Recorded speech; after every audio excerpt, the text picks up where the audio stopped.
There is a lot of emphasis on being and not doing in the spiritual and personal development work because there's a lot of doing that's happening in the culture.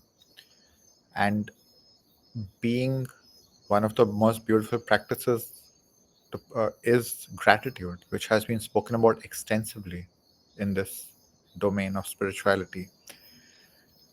And this is a very feminine aspect of ourselves to be in gratitude, to appreciate life, to appreciate beauty, to cultivate these feelings is the feminine side. But what I feel is lacking a lot is the sacred masculine, which is the doing, but doing from a place which is healthy, from a place of passion, to activate that provider, that giver within us, and to understand the energy behind it. Because everything is about who is doing it, what energy you're doing it from. If you're doing things out of obligation, out of compulsion, out of proving something, out of necessity, survival, need, there's one energy to it. And there is always a valid context for survival, for need. But obligations, compulsions, these are energies which are heavy, which are not actually necessary. And there's a way to transmute these energies into what the sacred masculine, the provider, that's there within each and every one of us, whether you're a man or a woman. It's devotion. This quality is so beautiful.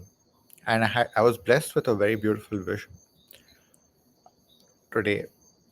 And more than the vision, it was the energy behind this vision that really activated me. So I'm from India, you may tell from my accent. And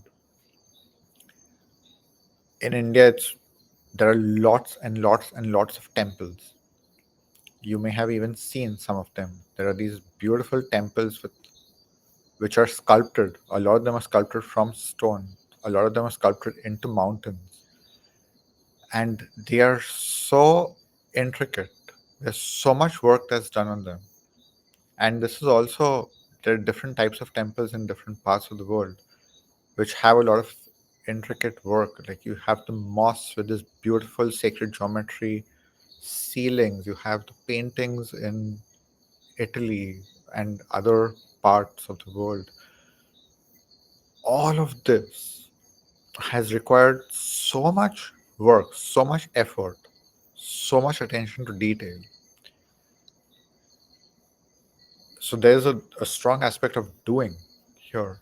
But what I was realizing that the energy that went into creating all of this, especially like I was connecting to the temples in India because I know the history behind it. I know the history of the people who work in doing creating this kind of art. It's all devotion. There's a deep devotion to what is being created. There's a deep devotion to the deity that to the deity that they're in reverence of. There's never a feeling of obligation, there's never a feeling of heaviness, never a feeling of boredom and just chipping away day after day in the small details. There's just this deep devotion. And in that times, it wasn't necessarily always that you were getting paid for it. A lot of them were just doing it purely out of devotion. There was no payment. It was just a devotion to God, a devotion to the divine, that there was this deep impulse within to give. And I have connected with the same energy, and this is something I'm practicing to activate more and more in my life, is to give from a place of devotion, pure devotion, without expecting something in return. And this energy was most activated in me when I was one day just sitting admiring the beauty. And I realized that typically what beauty and comfort does to me and did to me a lot was to numb me, to put me into a state of sleep. And for this reason, I used to crave beauty and comfort. I used to crave all the nice things, the sweet things, sugar, chocolate. beauty, comfort, all from this place of wanting to numb and go to sleep. But on this day, when this insight hit me, it simultaneously awakened the sacred masculine within me. And I realized that this beauty is so pure, it's so sacred, this divine quality to this beauty, and it's pure feminine. It's purely feminine. And what it was evoking and awakening in me was this masculine desire to provide for the feminine, to be with the feminine from a place of fire, from a place of inspiration, of what can I do to serve this beauty? What can I do to preserve this beauty? What can I do to enhance and expand this beauty? This, I feel, is the true sacred masculine drive that's there in each and every one of us. The desire to do, the desire to act, the desire to provide and give from this place of pure devotion. When you're so in awe of life, of reality, of beauty, of the divine, of anything. For some people, it's the family. Some people are deeply devoted to their family and want to provide and care for their family, but they do it literally from this energy of providing from devotion. A lot of people start finding the family as an obligation, as a heavy responsibility, as a burden that they have to carry, and they become resentful towards it. They go into the survival mode because they are failing to provide, they feel unworthy. There are all of these heavy energies that get attached to family. But you can, again, you can always retune your whole energy to your family, to just show up from a place of devotion, remembering that, remembering the love that you have for your family, whether it's your parents, your partner, your children, whoever it is, your loved ones, anyone that you love. If the energy of obligation, res- heavy responsibility, resentment has entered, own it, because this is yours. It's not on them. You took this responsibility. This is your sacred responsibility. But if you take the sacred responsibility and allow it to awaken the fire in you, then creating and providing becomes completely different. There's a passion in it, there's an inspiration in it, and it charges you, it fuels you rather than draining you. When the energy of resentment creeps in to any kind of doing, when competition is driving it, when there's a need to prove something, when there's a need to achieve something, all of these are eating us alive from within. They're eating our pure devotional energy, the masculine energy that is there, that's truly to create in collaboration. There's this, that is for me the energy of devotion. It's not the greedy capitalism that competes in a selfish way. There is a soulful capitalism which is to collaborate, which is competitive. It can even be competitive collaboration, but it's how do we improve and make the best?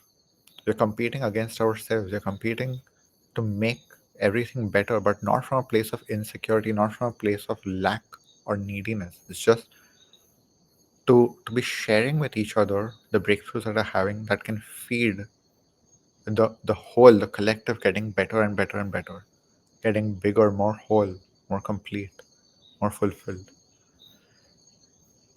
And I feel like this energy is so missing in the world. There's such a deep need to activate this energy. This is something I have been activating in myself for quite a while now. It's something that I am very um, I can't think of another word but devoted. I'm very devoted to activate in the world. So anyone who feels called to activate this energy within you, if you are someone who is suffering from obligation, if you find responsibilities heavy and it creates resentment within you and it ends up draining you and it puts you more into survival mode, makes you more desperate, if these are the energies that you're dealing with and you want to shift into abundance, but not abundance again from this very selfish personal thing of just I want more, more, more, but truly this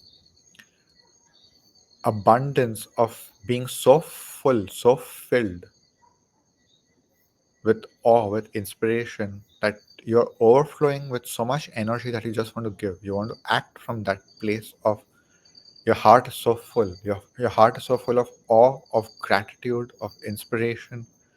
So these are all the feminine. Like this is what the feminine evokes. And again, it's not about man or woman, but the feminine qualities, like the being, the beautiful nature of the universe. It just evokes this awe, this inspiration, the divine. It just evokes this feeling of being so full of, even calling it beauty, calling it inspiration, calling it passion is so mental. For like when it gets communicated, you can receive it so mentally, but all I can do is just feel this and hold this and hope that you can feel it with me, that you can receive this energy that I'm transmitting. Is that it's just to feel so full that you just want to give. You are so charged to give just because you're full. You just have so much that you want to give. You don't want to hoard it and keep it all for yourself. You are full, you have enough. And your container keeps expanding, and you will have more, and you will have more, and you'll have also more to give. As your container expands, the overflow expands, and you have even more to give. So, if you want to be anchored into this place of just overflowing with abundance to give from devotion, this is something I want to be teaching in all of my experiences, but especially I'm going to be talking about how this is activated for me, how you can activate it for yourself in my upcoming experience. It's called Encounters with the Divine.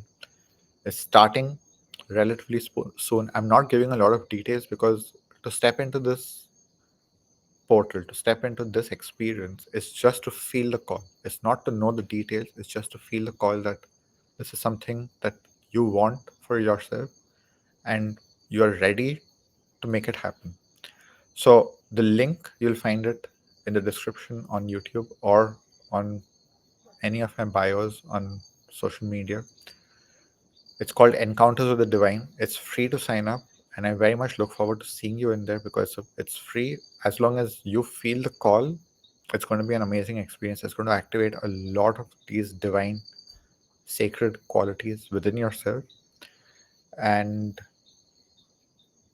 yeah, that's it for today. This is day 29 of my 64-day journey. I really appreciate if you would share this with someone because I really feel like this is the energy that we need to activate in the world. A lot of people are suffering from, as we know, from toxic masculinity, doing from a completely wrong motivation, from a need to prove, a lot of insecurity, which leads to a lot of toxic, harsh behavior, which is hurting ourselves and others. So, yeah, it's my deep desire to help to transform this. So if you can play your part in liking this, dropping a comment, sharing it with someone, I would greatly appreciate it. Thank you so much for watching. Thank you for your energy. I look forward to seeing you in the experience. And that's it for today. See you tomorrow for day 30.